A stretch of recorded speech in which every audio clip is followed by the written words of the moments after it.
एक और डिजीज है डिप्थेरिया, एक और डिजीज है दोस्तों डिप्थेरिया, एक और डिजीज है डिप्थेरिया। डिप्थेरिया दोस्तों ये भी जो है बैक्टीरियल डिजीज है, और इस बैक्टीरिया कोरिन बैक्टीरियम डिप्थेरी, ये भी एक बैक्टीरियल डिजीज है, बैक्टीरियल डिजीज है दोस्तों, बैक्टीरियल डिजीज है। और बैक्टीरिया का नाम है Corynebacterium, Corynebacterium diphtheriae, Corynebacterium diphtheriae, diphtheria नाम है दोस्तों बैक्टीरिया का। तो ये नाम आपको बैक्टीरिया का याद रखना है यहाँ, डिप्थेरिया। और ये भी जो है ये खास करके ये भी जो है ईयरबोर्न डिजीज है, ईयरबोर्न डिजीज है दोस्तों, ईयरबोर्न डिजीज है, ईयरबोर्न यानी कि हवा के द्वारा ये फैलता है, हवा के द्वारा फैलने वाला डिजीज है ये दोस्तों, हवा के द्वारा फैलने वाला डिजीज है। ये भी आपको जानना चाहिए कि ये हवा के द्वारा फैलने वाला डिजीज है, ईयरबोर्न डिजीज है, ईयरबोर्न डिजीज है ये। और खास करके खांसने से छींकने से, है ना, खांसने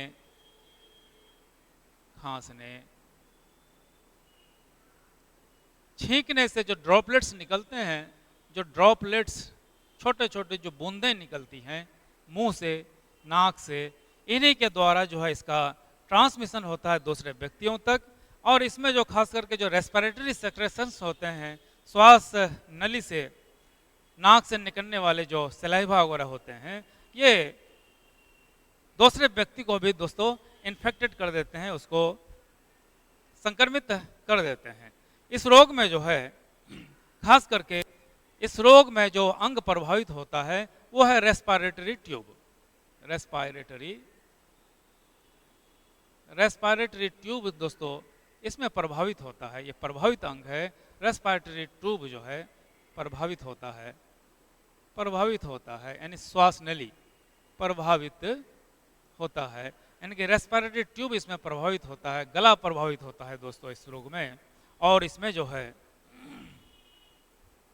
खास करके 3 से 5 साल के जो बच्चे हैं, 3 से 5 साल के बच्चे ज़्यादा प्रभावित होते हैं इससे।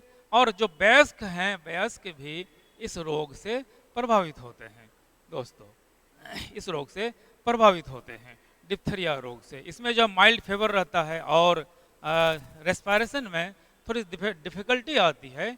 इसमें जो है दोस्तों रेस्पिरेटरी खास करके माइल्ड फीवर और डिफिकल्टी इन रेस्पिरेशन, डिफिकल्टी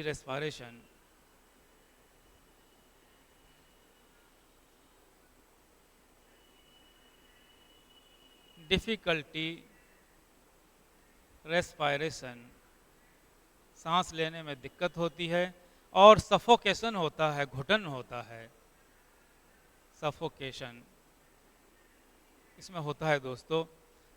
चूँकि डिफिकल्टी रेस्पिरेशन, चूँकि इसमें जो है वो रेस्पिरेटरी ट्यूब प्रभावित होता है, इसलिए सांस लेने में इसमें दिक्कत होती है और इसमें सफोकेशन होने लगता है दोस्तों इस रोग में।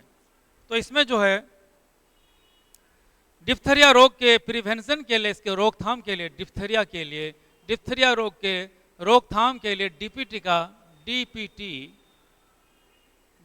का जो वैक्सीन जो है दिया जाता है, डीपीटी का वैक्सीन जो है इसमें लगाया जाता है।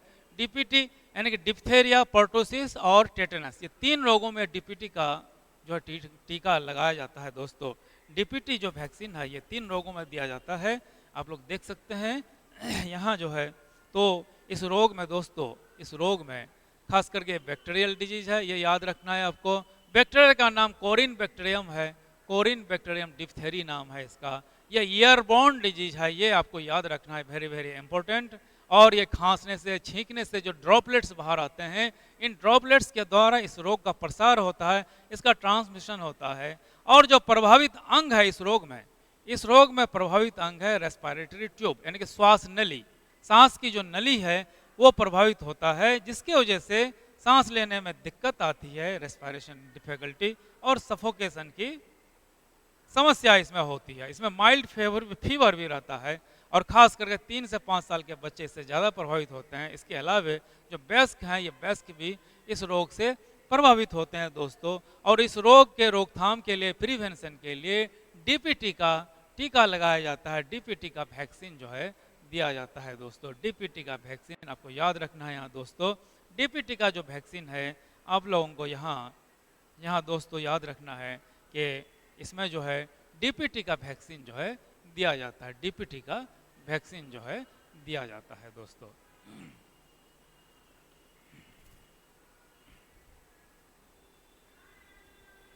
तो डीपीटी का जो वैक्सीन है दोस्तों, डीपीटी वैक्सीन जो है 3 रोगों में दिया जाता है। डीपीटी वैक्सीन जो है 3 रोगों में दिया जाता है। यहाँ ये आपको याद रखना है दोस्तों। यहाँ डीपीटी का जो वैक्सीन है ये 3 रोगों में दिया जाता है। डीपीटी का जो वैक्सीन है ये 3 रोगों में दिया जाता है। पहला डिप्थेरिया, ये डिप्थेरिया में दिया जाता है। दूसरा ये पर्टूसिस रोग में दिया जाता है, पर्टूसिस रोग में दिया जाता है। और तीसरा जो है टेटनस, टेटनस रोग में दिया जाता है दोस्तों। पर्टूसिस यानी हुपिंग कफ, हुपिंग कफ में दिया जाता है, या इसको कुकुर खांसी भी कहते हैं। कुकुर खांसी में भी इसको दिया जाता है। तो दोस्तों आप लोग देख सकते हैं यहाँ, आप लोग यहाँ देख सकते हैं ये जो है ये डिप्थेरिया में दिया जाता है दोस्तों, ये पर्टूसिस रोग में या हुपिंग कफ में दोस्तों दिया जाता है। ये आप देख सकते हैं हुपिंग कफ में दिया जाता है, और ये टिटेनस में दिया जाता है। ये 3 रोगों में इसका यूज किया जाता है दोस्तों। Diphtheria, pertussis, tetanus. पर्टूसिस यानी कि हुपिंग कफ। तो ये जो डीपीटी का टीका है ये 3 रोगों में इसका यूज किया जाता है दोस्तों। इसका 3 रोगों में इसका यूज किया जाता है। आप लोग यहाँ देख सकते हैं टेटेनस है, यहाँ डिप्थेरिया है, डिप्थेरिया, पर्टूसिस और टेटेनस रोग में इसका इस्तेमाल किया जाता है। चलिए दोस्तों हम लोग आगे बढ़ते हैं। एक और बैक्टीरियल डिजीज है न्यूमोनिया। न्यूमोनिया, न्यूमोनिया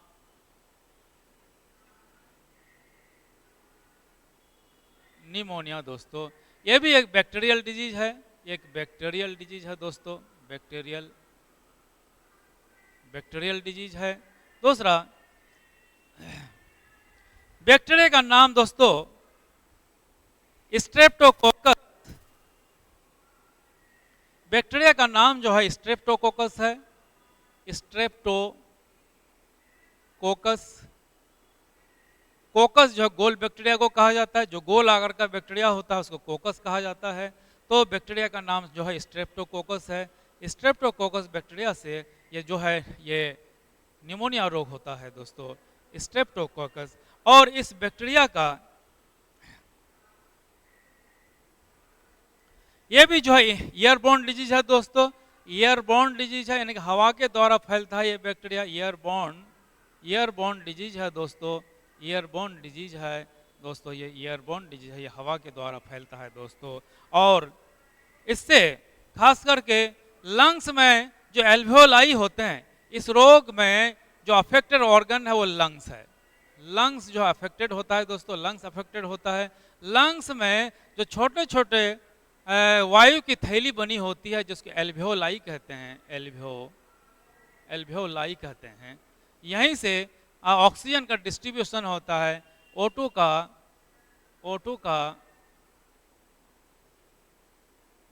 डिस्ट्रीब्यूशन होता है दोस्तों पूरे शरीर में। तो ये एल्वेओलाई में जो इन्फ्लामेशन आ जाता है, इसमें स्वेलिंग आ जाता है और एल्वेओलाई में फ्लूइड भर जाता है या पस भर जाता है, जिससे सांस लेने में तकलीफ होती है, काफ़ी तकलीफ होती है दोस्तों इस रोग में, निमोनिया में खास करके। और इसमें खांसी की शिकायत हो जाती है, खांसी की शिकायत हो जाती है इसमें, खांसी।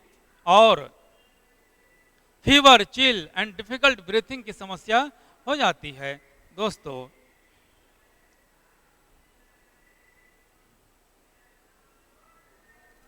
तो निमोनिया से जो प्रभावित अंग है दोस्तों वो लंग्स है। लंग्स में जो एल्वेओलाई होते हैं वो एल्वेओलाई जो है अफेक्टेड होता है, ये एल्वेओलाई अफेक्टेड होता है। और एल्वेओलाई जो है ये छोटे छोटे वायु की थैलियाँ होती हैं और बहुत सारी एल्वेओलाई के मिलने से लंग्स की रचना होती है। लंग्स की जो रचना हुई है बहुत सारे एल्वेओलाई के मिलने से हुई है दोस्तों। और यहीं से वायु का डिस्ट्रीब्यूशन हमारे पूरे शरीर में होता है। वायु का डिस्ट्रीब्यूशन पूरे पूरे बॉडी में होता है, पूरे सभी सेल्स एंड ऊतकों तक दोस्तों होता है। और तो आप लोग देख सकते हैं यहाँ बैक्टीरियल डिजीज है, निमोनिया बैक्टीरियल डिजीज है, यह वायरल डिजीज नहीं है। और बैक्टीरिया का नाम जो है स्ट्रेप्टोकोकस है, बैक्टीरिया का नाम जो स्ट्रेप्टोकोकस नाम आपको याद रखना है। और ये भी जो है वाटर बॉर्न डिजीज नहीं है बल्कि ये ईयर बॉर्न डिजीज है दोस्तों, ईयर बॉर्न डिजीज है ये। आपको ये पॉइंट यहाँ याद रखना है। और निमोनिया में जो प्रभावित अंग है दोस्तों, जो प्रभावित अंग है वो लंग्स है। और लंग्स में जो एल्वेओलाई होते हैं ये एल्वेओलाई आपको याद रखना है। यहाँ आप लोगों को ये एल्वेओलाई याद रखना है, खास करके जो एल्वेओलाई हैं ये एल्वेओलाई जो है यहाँ खास करके प्रभावित होता है। और यहीं एल्वेओलाई से ही ऑक्सीजन जो है हमारे पूरे शरीर में जो है पूरे बॉडी में इसका डिस्ट्रीब्यूशन होता है एल्वेओलाई से। तो ये आपको याद रखना है। बैक्टीरिया का नाम याद रखना है, ये लंग्स प्रभावित होता है, ये आपको याद रखना है दोस्तों। और इसके इलाज के लिए जो है एंटीबायोटिक्स का इस्तेमाल किया जाता है। यानी निमोनिया के लिए एंटीबायोटिक्स दवाइयाँ दी जाती हैं, एंटीबायोटिक्स दवाइयाँ दी जाती हैं जिससे ये रोग जो है ठीक हो जाता है दोस्तों। एक और बैक्टीरियल डिजीज है टाइफाइड।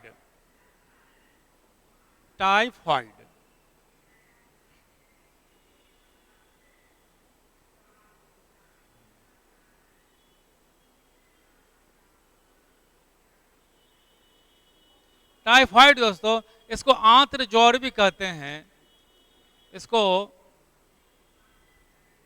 आंत्र ज्वर भी कहते हैं, यानी आंत का बुखार भी इसको कहा जाता है। या कॉमन भाषा में हम लोग इसको म्यादी बुखार भी कहते हैं, म्यादी बुखार भी इसको कहा जाता है। ये भी दोस्तों एक बैक्टीरियल डिजीज है, बैक्टीरियल डिजीज है दोस्तों, बैक्टीरियल डिजीज है ये, बैक्टीरियल डिजीज है। और बैक्टीरिया का नाम है दोस्तों सैल्मोनेला टाइफोसा। आपको नाम याद रखना है, यहाँ नाम इंपॉर्टेंट है क्योंकि आपको नाम पूछ देगा कि किस बैक्टीरिया से होता है। सैल्मोनेला टाइफोसा, टाइफोसा जो है बैक्टीरिया का नाम है दोस्तों। सैल्मोनेला टाइफोसा बैक्टीरिया का नाम है, तो ये नाम आपको याद रखना है। सैल्मोनेला टाइफोसा बैक्टीरिया का नाम है, सैल्मोनेला टाइफोसा। ये भी बैक्टीरियल डिजीज है, इसका नाम है सैल्मोनेला टाइफोसा। और ये बैक्टीरिया जो है खास करके प्रभावित करता है, सैल्मोनेला टाइफोसा जो है ये आंत को प्रभावित करता है, इंटेस्टाइन को ये प्रभावित करता है, अफेक्ट करता है दोस्तों। सैल्मोनेला टाइफोसा बैक्टीरिया इंटेस्टाइन पर अपना आक्रमण करता है और उसको संक्रमित कर देता है, जिसके कारण हाई फीवर की समस्या और हेडेक की समस्या होती है। और इसका जो इस बैक्टीरिया का जो ट्रांसमिशन होता है खास करके contaminated water and food,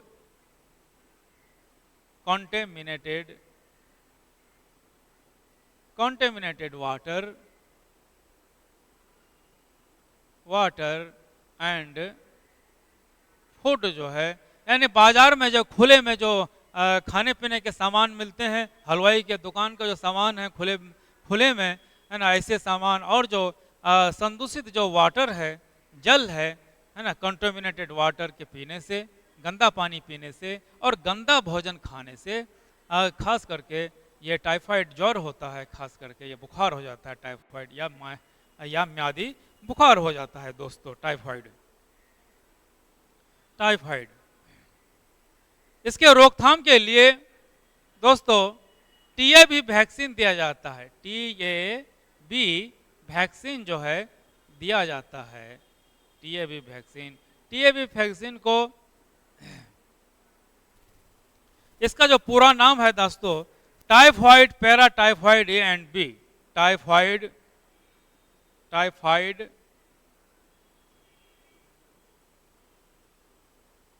para typhoid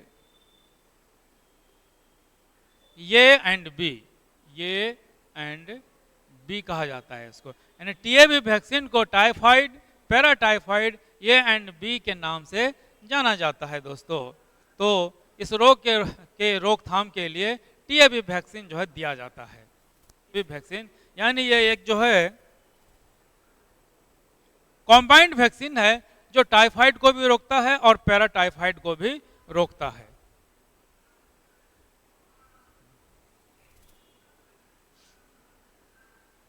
और टाइफाइड के जांच के लिए जो टेस्ट जो है टाइफाइड के लिए विडाल जो टेस्ट है वो टाइफाइड के लिए किया जाता है। Widal test PCR RDTs rapid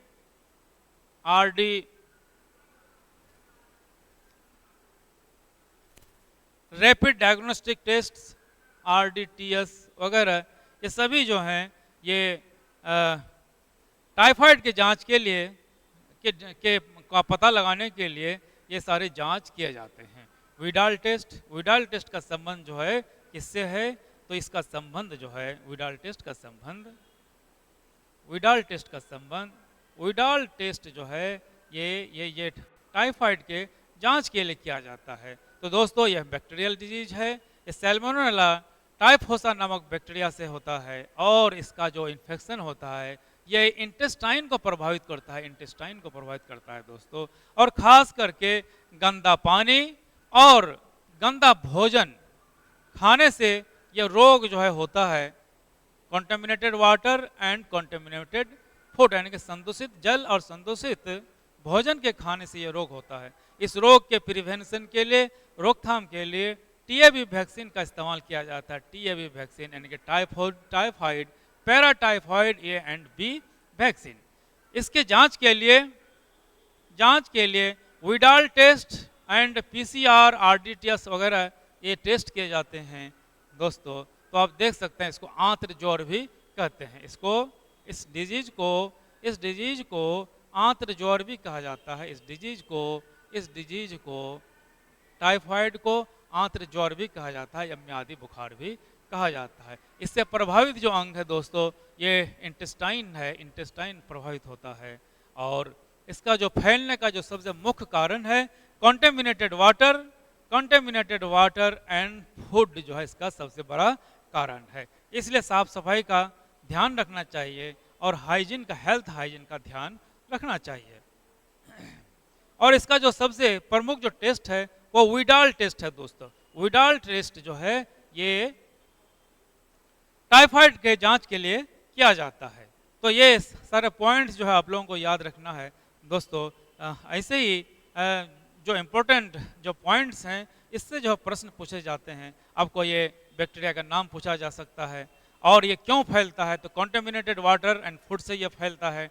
टीएबी vaccine किसमें दिया जाता है, तो टाइफाइड के रोकथाम के लिए टीएबी वैक्सीन दिया जाता है। या विडाल टेस्ट जो है किससे संबंधित है, तो टाइफाइड के जांच से संबंधित है। विडाल टेस्ट जो है टाइफाइड के जांच से संबंधित है। दोस्तों चलिए हम लोग आगे बढ़ते हैं। एक और डिजीज है टेटानस।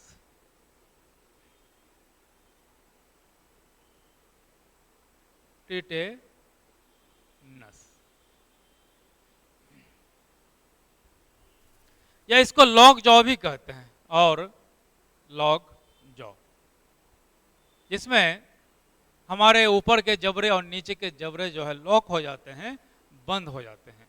लॉग जॉ लॉग जो भी कहा जाता है दोस्तों। यह भी एक बैक्टीरियल डिजीज है, बैक्टीरियल डिजीज है दोस्तों, बैक्टीरियल डिजीज है, बैक्टीरियल डिजीज है। और बैक्टीरिया का नाम है दोस्तों क्लोस्ट्रीडियम टिटेनी, क्लोस्ट्रीडियम, बैक्टीरिया का नाम है Clostridium, Clostridium tetani, tetani, Clostridium tetani जो बैक्टीरिया का नाम है दोस्तों। यही जो बैक्टीरिया है वो शरीर में इंटर होने के बाद, प्रवेश होने के बाद एक न्यूरोटॉक्सिन बनाता है। न्यूरोटॉक्सिन जो है वो नर्व्स को प्रभावित करता है और जिसके कारण जो है ये टिटेनस रोग होता है, जिसमें बॉडी जो बॉडी मसल्स हैं उसमें बहुत ज़्यादा पेनफुल ऐंठन होता है दोस्तों, और बॉडी आकर कर जो है धनुष के आकार का हो जाता है, जो काफ़ी खतरनाक स्थिति होती है ये। और ख़ास करके ये क्लोस्ट्रीडियम, और ये जो डिजीज है इस डिजीज में खास करके नर्वस सिस्टम जो है प्रभावित होता है दोस्तों। नर्वस सिस्टम यानी नर्व से इसमें प्रभावित होते हैं। नर्वस सिस्टम या तंत्रिका तंत्र को ये प्रभावित करता है, तंत्रिका तंत्र को प्रभावित करता है ये दोस्तों। ये बैक्टीरिया जो है तंत्रिका तंत्र को प्रभावित करता है, नर्वस सिस्टम को प्रभावित करता है। और यह एक न्यूरोटॉक्सिन बनाता है जिसको टिटेनोस्पाज्मिन कहा जाता है। और ये जो न्यूरोटॉक्सिन है दोस्तों, ये नर्व्स के द्वारा जो मैसेज जाता है ब्रेन तक, उसको जो है वो डिसरप्ट कर देता है, उसको रोक देता है, और जिसके कारण बॉडी में काफ़ी पेनफुल ऐंठन होने लगता है, पेनफुल जो मसल स्पाज्म होने लगते हैं। और इसका कारण जो है ये बैक्टीरिया है। और ये बैक्टीरिया खास करके ये जो बैक्टीरिया है, ये बैक्टीरिया जो सॉइल में पाया जाता है, सॉइल में पाया जाता है, एनिमल फीसेस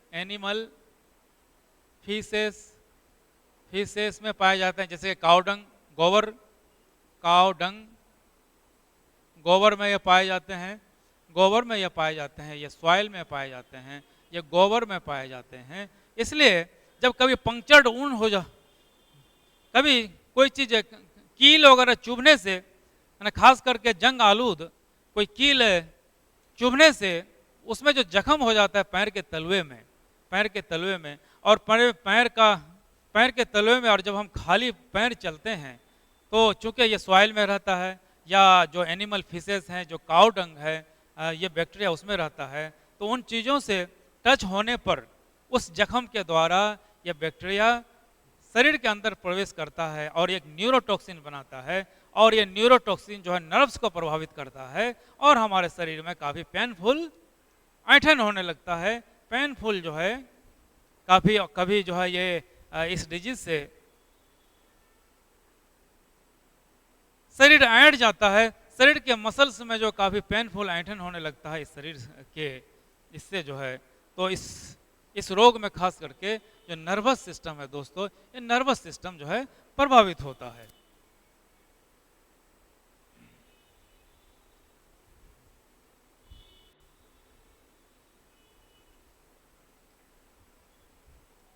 और इस रोग से दोस्तों गर्दन, चेहरे और जबड़े की जो मांसपेशियां हैं उसमें पैरालिसिस तक हो जाता है, और जो श्वसन पेशियां हैं खास करके जो रेस्पिरेटरी जो मसल्स हैं उसमें जो है काफ़ी कंट्रैक्शन होने लगता है, और ये स्थिति जो है काफ़ी खतरनाक होती है, और जिसके कारण जो है ये रोग होता है। तो टेटनस रोग के प्रिवेंशन के लिए भी डीपीटी